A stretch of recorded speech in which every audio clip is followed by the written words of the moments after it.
Donc je disais, ici vous avez donc le nom du médecin, nom prénom du médecin, nom prénom du patient.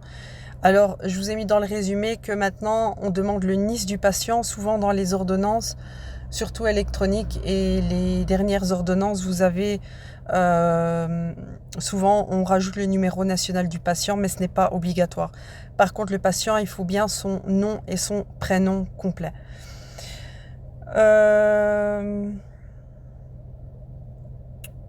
Qu'est-ce que j'allais vous dire d'autre? Oui, quand vous réceptionnez, ici par exemple, regardez, vous avez la date du jour, puis vous avez la signature. La signature n'est pas dans la case, mais ça n'a pas d'importance ici, hein. Ça n'a pas d'importance. Elle peut être décalée. Donc vous avez le numéro d'ordre de l'ordonnance, puis vous avez la date, et puis vous avez le cachet de la pharmacie. Ça dépend si vous le mettez à ce moment-là ou si le pharmacien le fait après, mais généralement ce que vous devez mettre c'est le numéro d'ordre, ça vous le savez, hein. Donc on vérifie le nom, prénom du médecin. Est-ce qu'il correspond bien au cachet? Oui. On regarde au niveau du numéro INAMI, le numéro INAMI est correct. Un moyen de le contacter, une adresse, une date, une signature et les médicaments. Donc là, à vous de jouer en stage, faire un maximum d'ordonnances, les analyser. C'est comme ça que vous allez avoir la main, hein. Donc c'est vraiment du drill entre guillemets. Donc les prescriptions électroniques, je vous ai dit, il n'y a pas grand chose à vérifier. Ce qu'il faut vérifier, vous avez un code, hein. L'ordinateur vous dit directement si c'est valable ou pas valable. Quand l'ordinateur vous dit qu'elle est déjà passée ou qu'elle n'existe plus, il faut faire confiance au système, sauf si votre MyCarnet n'est pas branché. Ça peut arriver. Vous allez dire au patient ça fonctionne pas, vous allez vite voir le pharmacien qui vous dit que MyCarnet n'est pas branché et c'est pour ça que ça refuse. Mais si MyCarnet est branché et que ça ne passe pas, c'est que ça a déjà été délivré quelque part. Il peut y avoir des bugs, mais c'est assez rare. Donc, les ordonnances vétérinaires, ça c'est des anciennes que j'ai mis. Maintenant, elles sont jaunes. Alors, elles sont d'une forme différente. Qu'est-ce qu'on doit faire attention avec les ordonnances vétérinaires? Donc, tout ce qui est durée de validité, oui, d'abord, vous avez le nom, prénom du vétérinaire, la même chose, une adresse, un numéro de téléphone. Vous avez la date de prescription et vous avez valable jusqu'au. Donc, quand c'est des animaux de compagnie, c'est valable 6 mois. Si c'est des animaux d'élevage, à ce moment-là, c'est valable que 15 jours parce qu'ils ne doivent pas être malades. Sinon, c'est inquiétant pour la chaîne alimentaire. Puis, vous avez le nom, prénom du responsable de l'animal. Et ce que je vous ai dit, en tout cas des deux groupes, attention, attention, attention. Si vous mettez par exemple mon nom à moi et que j'ai un animal et que je vais chercher, je sais pas moi, un antibiotique. Imaginons que j'ai un chien de 45 kilos qui prend du dosage du 500 mg et que vous faites passer donc l'amoxicilline 500 à mon nom, l'ordonnance va être remboursée. Et là, c'est une grosse erreur parce que l'office de tarification ne va pas vous le rembourser. Donc, quand c'est animaux vétérinaires, vous devez bien mettre, vous trouverez mon nom avec sans numéro national. Ou alors le nom de mon chien, ou alors ça dépend les pharmacies. Parfois c'est le prénom du chien avec le nom de famille du propriétaire. Mais vous devez vous assurer que ça ne passe jamais remboursable. Moi j'ai eu un stagiaire qui a fait ça pendant 1 an, on a oublié de lui expliquer. Il n'y a pas de remboursement sauf des BVAC, c'est-à-dire des documents de mutuelles, des mutuelles complémentaires, c'est assez nouveau pour rembourser dans certains cas chez les animaux. Mais sinon, si ça passe au prix mutuel, à ce moment-là, c'est de l'argent perdu pour le pharmacien. Donc vous devez bien vous assurer que ça passe au prix plein. Sinon, c'est la même chose. Donc ici, vous avez advocate qui a un antipuce, quantité et puis indication. Il n'est pas obligé de mettre l'indication. La quantité, oui. Ici, il a mis une pipette par mois d'été 4 boîtes. D'accord? Donc là, vous pouvez lui en délivrer une, c'est sur ordonnance, et lui faire 3 bons pour la suite. Donc, ça c'était les ordonnances vétérinaires, on va y revenir tout à l'heure. Donc, les ordonnances étrangères, elles peuvent prendre n'importe quelle forme, ce qu'il faut absolument. Donc, notez bien, ouvrez vos oreilles, les ordonnances étrangères doivent être l'ordonnance originale, elles doivent être de l'Union européenne uniquement, sinon vous ne pouvez pas les accepter. Dans la date de validité, elle doit être généralement, c'est en déant les 6 mois. Ça dépend un peu de la législation, elle est un peu floue par rapport à ça, mais on va dire en déant les 6 mois. Si ça remonte de plus d'1 an, on n'est pas obligé d'accepter. C'est vraiment à l'appréciation du pharmacien. Nous, ce qu'on doit savoir, c'est que les ordonnances étrangères ne sont jamais remboursées. Pour qu'elles soient acceptées, elles doivent être de l'Union européenne. On ne peut pas délivrer généralement des médicaments qui sont stupéfiants, ça c'est complètement interdit, et des médicaments dans tout ce qui est addictif, donc la codéine, les somnifères, etc. C'est à l'appréciation du pharmacien. Mais vous, en tant qu'assistant, les ordonnances étrangères, il faut qu'elles soient Union européenne, jamais remboursables, valides en déant les 6 mois, maximum 1 an. Et pas de médicaments du système nerveux idéalement, sauf si c'est un traitement chronique. Donc généralement c'est le pharmacien qui va le prendre en charge. Ici, qu'est-ce qu'on peut voir? Ibésartan, hypertension, thyroïde. Et puis vous avez différents médicaments qui sont, voilà, vous avez les hormones, vous avez un médicament du système nerveux, vous avez de la cyclovir. On regarde le médecin, c'est un médecin généraliste conventionné. Donc ici, c'est à l'appréciation du pharmacien. Mais en tout cas, les grandes règles que je viens de vous énoncer, on va dire que c'est les plus importantes. Éviter les médicaments du système nerveux, jamais de stupes. Vous pouvez mettre tout ce qui est stupes, somnifères, antibiotiques. Ça, on peut ne pas délivrer, on n'est pas obligé. Mais encore une fois, je vous dis, c'est à l'appréciation du pharmacien parce que les règles sont assez floues.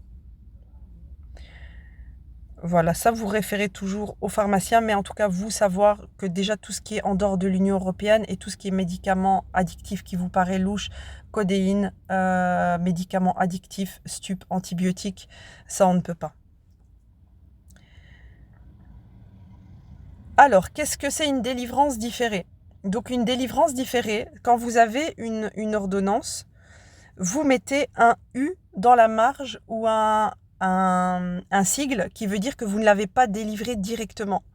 Donc, si j'ai une ordonnance, je reprends une ordonnance classique.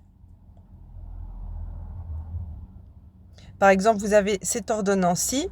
Il ne veut pas prendre le spasmomène, qui est sous prescription. Je vais mettre un U dans la marge pour que le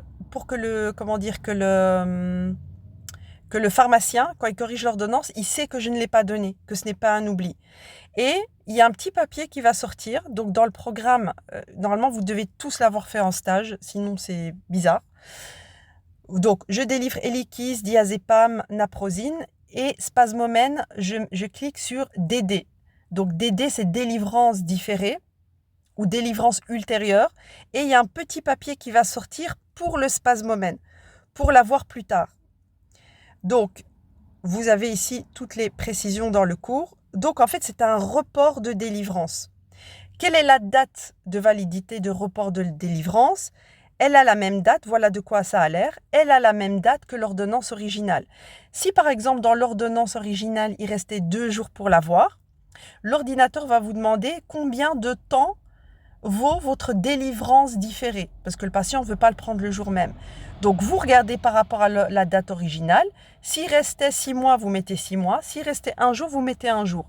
Il y a des patients qui viennent 2 jours avant la fin pour essayer d'avoir 3 mois ou 1 an pour prolonger. Mais en fait, la délivrance différée, elle a la même date de validité que l'ordonnance originale. Donc, selon vos programmes que vous avez au FIGES, SAPCO, X-Pharma, il va vous demander la date de validité de l'ordonnance originale pour qu'il la prolonge à la même durée de validité. Donc, ce que vous devez savoir aussi, c'est que les délivrances différées ne sont valables que dans la pharmacie où vous avez donné l'original. Si je l'ai acheté à Pharmacie Hélin, je dois aller la racheter à Pharmacie Hélin parce que c'est eux qui ont l'original. Et donc, vous avez un ticket comme ça. Avec un code barre, vous pouvez scanner le code barre et le pharmacien retrouve dans l'ordonnance originale. C'est comme si elle a été délivrée dans l'ordonnance originale parce qu'on n'est pas obligé de prendre tous les médicaments en même temps. Donc ça, c'est dans les ordonnances manuscrites. Donc, ce qui est plus facile, vous l'avez compris, dans les ordonnances électroniques, c'est que je prends médicament par médicament. Donc, finalement, c'est même encore plus facile dans les ordonnances électroniques. un code BEP ou un code RID est égal à un médicament. Et je le prends quand je veux et tout est encodé, la date, etc., etc. Mais dans les ordonnances manuscrites, donc pour ne pas prendre tout en même temps si vous avez des médicaments dans la même ordonnance, vous pouvez mettre un U dans la marge. Vous cliquez sur DD dans l'ordinateur, délivrance différée. Il vous demande la date de l'ordonnance originale et il vous sort ce petit papier à donner au patient qui doit garder, ça a la même valeur qu'une ordonnance. Vous avez le double dans votre PC. C'est mieux qu'il la garde. Et quand il vous la remet, vous réencodez comme une ordonnance normale. Regardez, j'ai mis un numéro d'ordre qui n'est pas le même que l'ordonnance originale. C'est comme si c'était une deuxième ordonnance. Mais sur votre délivrance différée, vous voyez le numéro de l'ordonnance originale. Vous voyez l'ordonnance originale, c'était 30 24 39. Il est venu quelques jours après, je vois même la date. Il était venu le 24 du 11. Vous voyez, 2020. Et quand il est revenu avec la délivrance différée, l'ordonnance était 30 25 47 et la date c'était le 27 du 11. Donc c'était 3 jours après. Et vous voyez qu'il y a deux numéros. Le numéro de l'ordonnance originale et l'ordonnance de la délivrance différée. Parce qu'il ne voulait pas le jour même. Et le reste, on s'en fiche. Ici, on ne va pas remplir. On va simplement scanner ça. L'ordinateur retrouve l'ordonnance originale. Vous donnez le médicament. Vous scannez le code de l'ordinateur, de la boîte. Le QR code. Et alors, vous avez le numéro de l'ordonnance. Et vous remettez la date, le cachet, etc. Vous avez un autre exemple ici aussi. Vous voyez, c'était du Lexotan. Donc, il avait pris à la date du 12 du 11. Puis, il est revenu à la date du 12 du 11. À mon avis, il est revenu la même après-midi. Je regarde un peu les numéros. Voilà, c'était ici le 12 du 12. C'était un mois après, voilà. Vous voyez que l'ordonnance n'est pas la même. Hein. Le numéro d'ordonnance n'est pas la même. Donc, qu'est-ce que je dois faire? Je dois mettre un U dans la marge pour dire que le produit est délivré ultérieurement. Ultérieurement, ça veut dire après. Le programme vous demande la date et vous mettez donc la date de prescription. Alors, MyCarnet, qu'est-ce que c'est? MyCarnet, ce que je vous ai dit. Donc, quand vous arrivez le matin, vous enclenchez MyCarnet. C'est une plateforme qui permet de connecter tous les dispenseurs de soins avec les institutions, c'est-à-dire médecins, pharmaciens, etc., avec les mutuelles, pour voir en fait quel est le statut de la personne. Comment ça fonctionne? Donc vous avez un écran qui ouvre comme ça. Soit on met la carte d'identité, voyez, on clique dessus et on met notre numéro PIN. C'est que le pharmacien titulaire ou le remplaçant s'il n'est pas là. Les assistants ne peuvent pas. Et si en tant que pharmacien remplaçant, j'ai oublié ma carte d'identité, il y a toujours un numéro de secours. Par exemple, si le pharmacien est en retard, que l'assistant doit absolument le faire, il peut faire une session de secours. À ce moment-là, la session est connectée pendant 12 heures. Si je suis en garde, je dois renouveler le soir même. À ce moment-là, je dois lire une seule fois la carte d'identité du patient et puis à chaque fois que je connecte, j'ai les données. Alors, je trouve le statut, donc INAMI actif ou INAMI VIPO. Je rappelle, écrivez bien VIPO. C'est V, veuve, I, invalide, P, pensionné et O, orphelin. Quand vous n'êtes pas actif, que vous ne travaillez pas, que vous êtes sur la mutuelle de vos parents, vous avez le statut, si vos parents sont VIPO, vous êtes VIPO. Alors, la carte Easy Plus, c'est quoi? C'est une carte qu'on donne en attendant d'avoir sa carte d'identité. Donc, ça peut être pour les étrangers temporaires, ça peut être surtout pour les nouveau-nés. Ils ne sont pas encore enregistrés à la commune, ça prend 3 mois. Ils ont une carte Easy Plus où ils ont leur information. Donc la carte Easy Plus n'est qu'une carte pour avoir les informations de mutuelle pour éventuellement être remboursé des médicaments, vaccins, etc. Donc vous avez tout, tout dans le cours, hein, vous pouvez lire ça. Ça a changé un petit peu de tête, la carte ID enfant. Maintenant, elle ressemble à celle des adultes. Avant, elle avait une autre couleur. Vous avez le numéro national dessus. Donc, les étrangers, maintenant, je pense, titre séjour, c'est toujours cette couleur-là. Je ne suis pas sûre. Sinon, les cartes belges, elles ont changé aussi un petit peu, mais c'est dans ces couleurs-là. Donc, ça, vous avez déjà fait lire la carte d'identité. Hein, vous savez ce que c'est. Où est-ce que je trouve le numéro Nice? Je le trouve donc sur la carte d'identité, je peux le trouver sur l'ordonnance électronique. Généralement, les gens connaissent leur numéro national. Donc, grâce à ce numéro national, qu'est-ce que vous avez comme information? L'âge, donc la date de naissance, le sexe masculin, féminin, il n'existe toujours pas de troisième sexe, et la catégorie d'assuré. Donc, dans les catégories d'assurés, écoutez bien, vous avez deux types. INAMI actif, donc je travaille, je paye le TPA, le tiers payant applicable au maximum, ou alors j'ai un régime préférentiel. Un régime préférentiel, c'est VIPO. Donc, comme je vous ai dit, veuve, invalide, pensionné, orphelin. Et là, je paye moins cher. Il n'y en a que deux possibles. Tout ce qui est CPAS, Vierge Noire, machin, ce ne sont pas des catégories, ce sont des mutuelles supplémentaires, si vous voulez. Mais en tant que catégorie d'assurés, vous avez soit actif, soit VIPO. Dans la tarification, vous avez, donc le CBU, on oublie, ça n'existe plus. Vous avez le CNK. Alors écoutez bien, le CNK se trouve dans toutes les spécialités, remboursables ou pas à la pharmacie. C'est C, ça veut dire code, N national et code KODE en néerlandais. Donc c'est le code national belge. Il y a 7 chiffres. Il doit y avoir ce CNK sur n'importe quel produit à la pharmacie. À quoi il sert? Il sert à avoir la carte d'identité du médicament ou du complément alimentaire. Ça prouve qu'il est vendable en pharmacie, en parapharmacie. Donc, quand vous scannez le CNK, vous avez le nom, la posologie, le nombre en stock, la firme, etc., etc.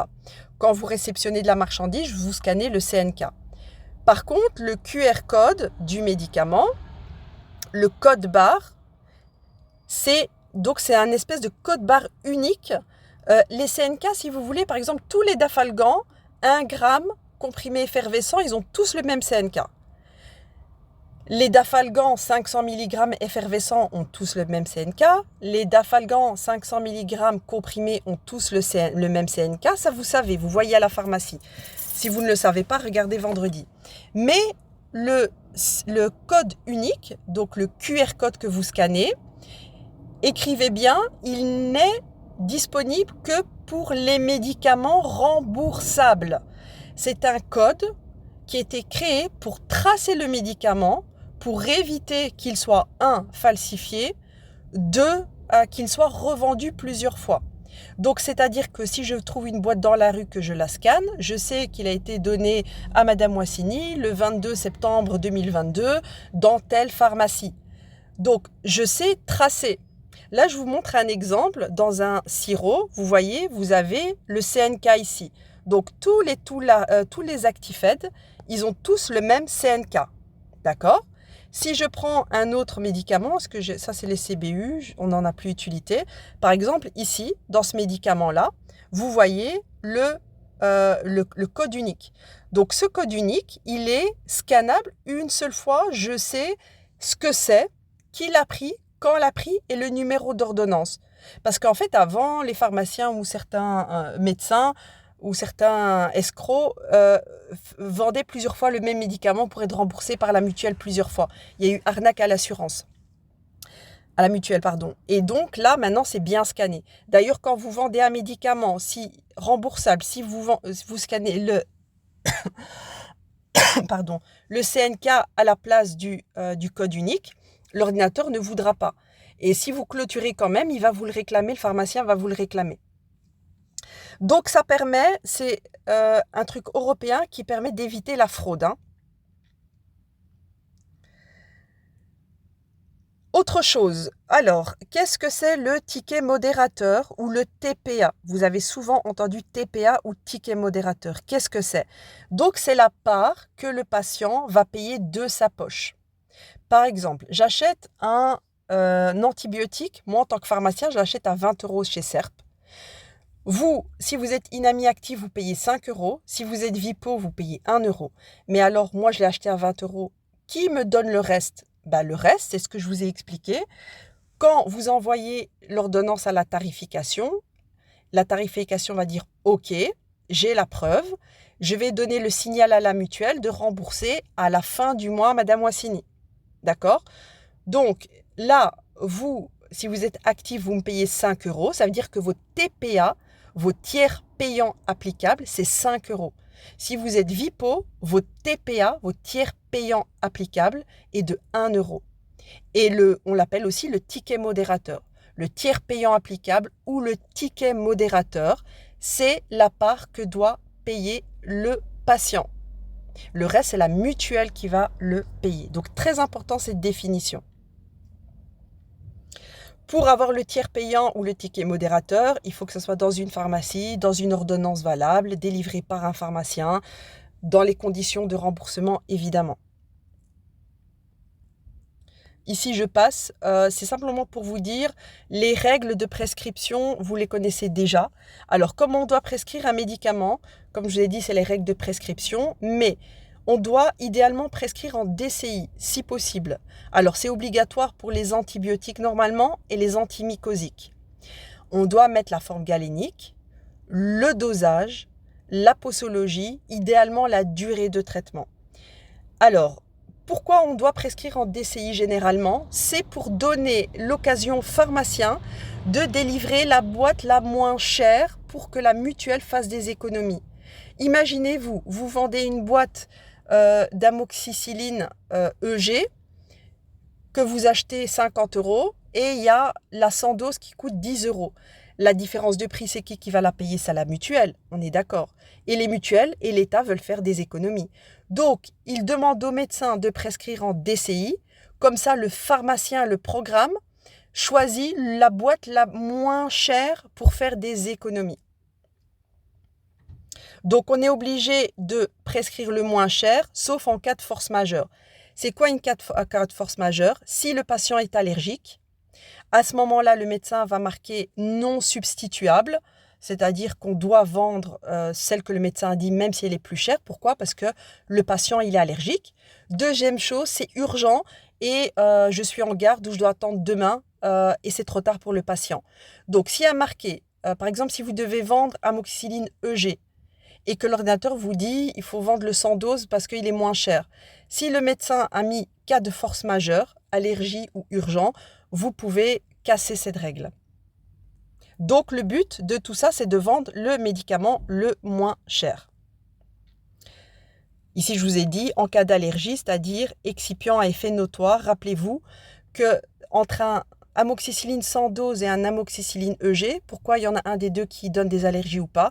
C'est parce que je suis allergique à un des excipients. Donc, récapitulatif, je dois toujours prescrire en DCI.